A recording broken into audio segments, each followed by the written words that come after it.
சரவணன் அவர்களை நினைப்பை ஒழிக்க முடியாத மனிதர். என்னை பொறுத்த அளவில் நேரம் கருதியும் முதலமைச்சரின் அடுத்த நிகழ்வு கருதியும் மிகச் சுருக்கமாக பேச வேண்டும் என்று ஆசைப்படுகிறேன்.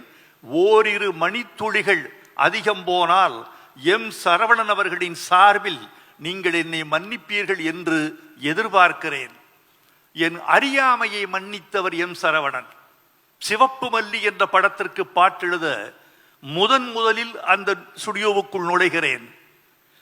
ஜமக்காலம் விரித்து சங்கர் கணேஷ் அமர்ந்திருக்கிறார்கள். ஒரு 4 நாற்காலிகளில் 4 பேர் அமர்ந்திருக்கிறார்கள். ராம நாராயணன் என்னை வரவேற்கிறார்.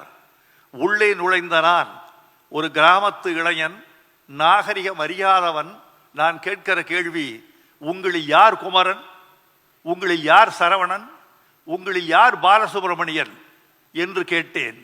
இந்த அறியாமையை மன்னித்தார் அல்லவா, அதற்காகவே சரவணன் அவர்களை என் வாழ்நாள் முழுக்க நான் நன்றி உள்ள ஒருவராக நினைத்து பார்க்க வேண்டிய இடத்தில் நான் இருக்கிறேன். கலா ரசிகன், வெறும் தயாரிப்பாளர் மாத்திரமல்ல, பணத்துக்கு படம் தயாரிக்கிற கூட்டம் அல்ல ஏவிஎம் குடும்பம்.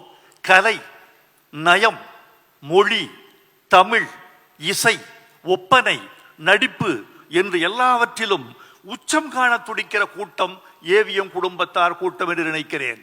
ஒரு பாட்டு சுசிலா பாடிக்கொண்டிருக்கிறார். நாங்கள் ஒலிப்பதிவு கூடத்தில் இருக்கிறோம்.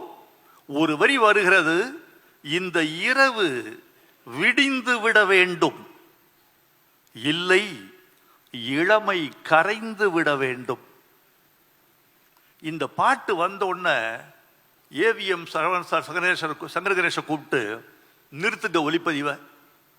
என்னையா இந்த 2 வரி என்ன அழகா எழுதியிருக்காரு. இந்த இரவு விடிந்து விட வேண்டும், இல்லை இளமை கரைந்து விட வேண்டும்.